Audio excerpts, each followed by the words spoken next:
안녕하세요. 남인숙 작가예요. 오늘은 피님 사연 들어볼게요. 저는 20대 직장인입니다. 학교 다닐 때부터 친하게 지내는 친구 무리가 있는데요. 그 친구 중 한 명 때문에 요즘 스트레스를 받습니다. 친구가 평소 너무 눈치 없이 나대는 성격이긴 한데 이 친구 때문에 상처받는 일이 너무 많습니다. 제가 직장에서 계약직으로 일하고 있는데 제 앞에서 계약직 사원들 차별받는 얘기를 아무렇지도 않게 하는 식입니다. 친구들은 제가 눈치는 없어도 애는 착하잖아. 이렇게들 말하며 다 함께 어울리고는 있는데요. 솔직히 그 친구와 함께 만나는 모임에 나가기도 싫습니다. 그 친구를 보면 마음이 복잡합니다.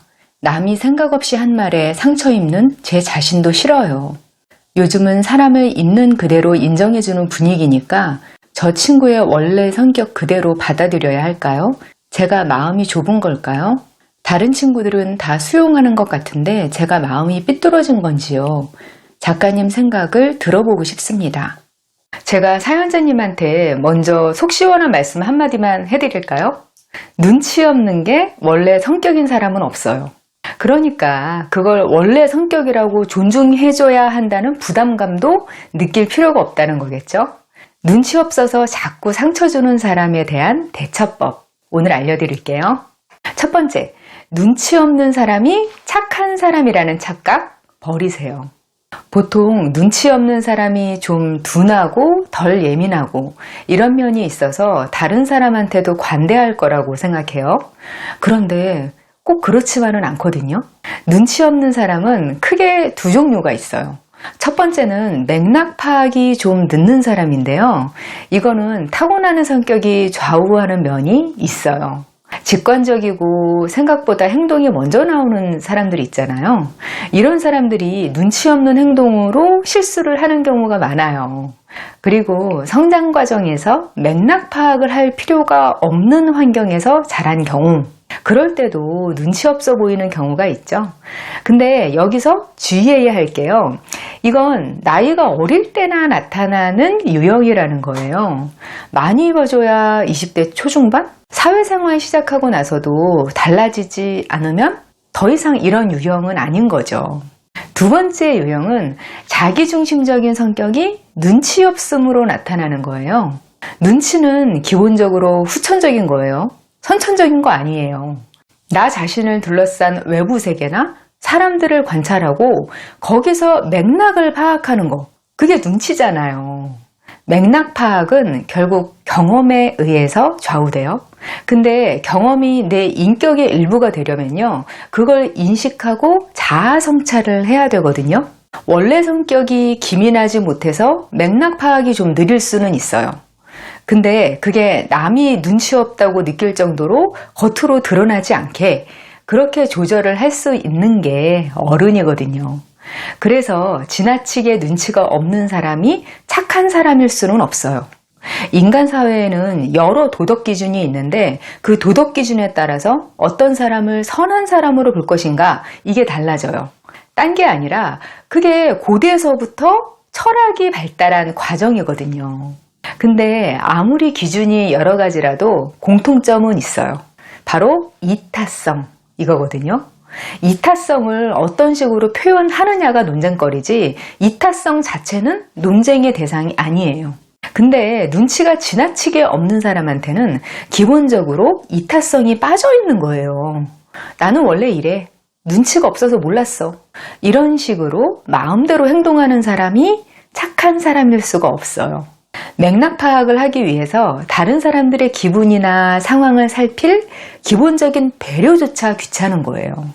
사연자님이 계약직인데 마치 그걸 몰랐던 것처럼 계약직에 대해서 무시하는 발언 같은 걸 했단 말이에요. 그런 일이 고의가 아니니까 나쁜 사람은 아니다. 이렇게 상황이 돌아갈 때가 많은데 정말 고의가 아니라고 할 수 있을까요? 평소에 사연자님을 비롯해서 주변 사람을 의식하지 않는 게 습관이 돼 있는 거예요. 그건 고의잖아요. 내 기분이나 내 상황만 중요하고 주변을 전혀 돌아보지 않는 거잖아요. 귀찮고 신경 쓰이니까.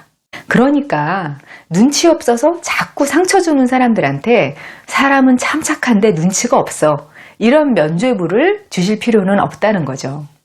만약 그 사람이 착한 사람인데 다른 사람들을 배려해줄 에너지가 없다. 이러면 그냥 사람을 안 만나는 게 맞는 거예요. 만났으면 일부러라도 에티켓 수준에서의 눈치는 봐야죠. 두 번째, 맥락 파악을 하려고 노력하는지를 보세요. 사실 이게 중요하거든요. 똑같이 눈치가 없어도 태도가 어떤지가 사실 중요해요. 왜 그 법에서 보더라도 똑같은 죄를 지었어도 그게 의도나 목적성에 따라서 죄질이 딴판으로 달라지잖아요. 똑같이 살인을 저질렀어도 사고로 그런 일이 일어난 거면 계획한 거하고 형량 차이가 엄청나게 많이 나요. 법이 기본적으로 사회의 질서를 위한 거니까 어떤 마음으로 했느냐를 중요하게 보는 거죠. 왜냐? 그래야 이 사람을 다시 사회에 내놓아도 되는 사람인가가 결정되는 거거든요. 넓게 보면 이 눈치 문제도 마찬가지인데요. 마음이 중요해요. 그리고 그 마음이 뭘로 나타나냐면요. 태도로 나타나요. 어른이 돼서 사회에서 사람들을 많이 만나잖아요. 그러면 그 중에서 원래 성격이 눈치 없는 분들을 볼 때가 있긴 있어요. 근데 그게 여러 번 만나서 좀 잘 알게 될 때까지는 티가 안 나요. 그게 뭐냐면요. 이분들은 노력한 거예요. 저는 사람마다 다른 사람의 기분을 감지하는 레이더 같은 게 있다고 생각해요. 그게 뭐 공감 능력, 거울자아 이론, 뭐 이런 여러 시각이나 이론으로 설명되기도 하는데 우린 그냥 쉽게 레이더 이렇게 얘기하자고요.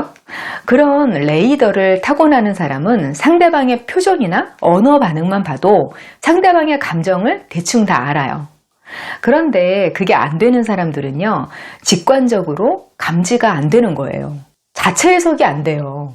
그래서 경험을 자꾸 해봐야 비슷한 맥락을 해석하는 힘이 생기는 거예요. 이런 사람들은 가끔 실수를 할 때는 있는데 비슷한 실수를 다시 안 하려고 애를 쓰는 게 보이죠. 그래서 사회생활 연차가 쌓일수록 본 모습이 별로 티가 안 나요. 이런 식으로 눈치 없는 사람들이야말로 진짜 악의가 없는 거예요. 사람 감정이라는 게 참 신기해서요. 이런 식으로 눈치 없는 태도에는 또 상처를 거의 안 받는 것 같아요. 이런 분들이 친구라면 가끔 눈치 없는 면 때문에 답답할 수는 있는데 대신 장점도 있어요. 같이 있을 때 나도 눈치를 덜 봐도 된다는 거. 좀 긴장을 풀고 만날 수 있다는 게 장점인 것 같아요. 세 번째, 나한테만 눈치 없는 사람은 일단 멀리하세요. 이게 진짜 해로운 유형이라고 할 수 있는데요. 자기가 별로 눈치가 없다. 네가 이해해라. 이런 태도인데 다른 사람하고 있을 때는 전혀 안 그런 사람들이 있어요. 사연에서는 그것까지 알 수는 없지만 만약에 사연자님한테만 눈치가 없고 다른 사람들한테는 전혀 안 그렇다면 그건 그냥 사연자님을 무시하는 거예요. 눈치 안 봐도 되는 사람. 내가 신경 써서 기분 맞춰줄 필요가 없는 사람. 그것도 일종의 가스라이팅일 수 있는데요. 내가 악의가 없어서 나온 말인데 그것 때문에 기분 나빠하면 네가 나쁜 사람이다. 이런 논리가 성립되도록 상황을 이렇게 조작하는 거거든요. 이것도 상대방을 조종하려는 사람들이 자주 쓰는 수법인데요. 자기가 눈치 없다고 스스로 말하는 사람들 말을 고지고대로만 듣지 마세요. 내가 기분 나쁘고 내가 답답하고 내가 피해를 보면 그냥 상대한테 문제가 있고 내가 그걸 감당할 필요가 없다. 내 감정에 초점을 맞추시면 다른 사람을 조종해서 관계를 이용하려고 하는 사람들에게서 나 자신을 보호할 수 있어요. 네 번째, 다른 사람 마음도 다 똑같다는 걸 알아두세요. 다른 사람 눈치 보지 마. 너는 너야. 이런 생각이 대세예요. 그리고 이게 MZ세대의 특성이라고 하면서 많이들 이야기하죠. 이런 면들이 사생활을 인정하지 않는 직장 문화 바꾸는 데에 많이 기여했죠. 근데 이런 면이 개인생활, 관계로 가면 어떨까요? 지나치게 눈치 없는 사람, 그래서 타인을 배려하지 않는 사람, 이런 사람하고 소통하고 싶어 하는 사람은 실제로는 거의 없어요. 지금 사연자님이 되게 답답해하고 계시잖아요. 나만 나쁜 사람 된 것 같고 나만 예민한 것 같고 그런데 다른 사람들도 다 비슷하게 느껴요. 사람들이 눈치 없는 사람들을 좋게 보는 데에는 심리적인 방어 기제가 작용해요. 누구 때문에 스트레스를 받고 상처를 줬는데 그게 친구다. 그러면 우선 의도가 그렇지 않겠지 하고 긍정적으로 해석을 해요. 왜냐면 그게 나한테 스트레스가 덜 되니까. 상대가 나쁜 의도를 가지고 그런 게 아니다라고 생각하면 내 마음이 더 편하거든요. 생각해 보세요. 저 사람이 나쁜 사람이고 내가 피해자다. 그러면 얼마나 마음이 부대껴요. 그래서 눈치가 없어서, 잘 몰라서, 애는 착한데 이런 단어로 그 사람을 변명을 해주는 거예요. 사람들 집단에서 저 사람 좀 정도가 심한데? 하고 모든 사람이 알게 되는 건 시간이 좀 걸려요. 대충 짐작을 해도 직접적으로 내가 피해를 보지 않으면 일단 판단을 보류하거든요. 근데 기본적으로 생각하는 건 다 같단 말이에요. 사연자님이 한 사람에게 지속적으로 비슷한 감정을 느끼셨다면 아마 다른 분들도 비슷한 느낌을 받으셨을 거예요. 그러니까 감정적인 면에서 나만 소외된다고 느끼지 않으시면 좋겠어요. 오늘은 눈치 없어서 나를 힘들게 하는 사람에 대한 대처법 알려드렸는데요. 사연자님 그리고 시청자님들의 마음속 문제를 푸는 데에 조금이라도 도움이 되면 좋겠습니다. 저와 더 깊은 소통을 하고 싶으시면 네이버 카페 어른성장학교로 오세요. 저는 다음 시간에 여기서 만날게요. 구독, 좋아요, 알림 눌러두시면 다시 만나기 더 편하겠죠? 기다릴게요.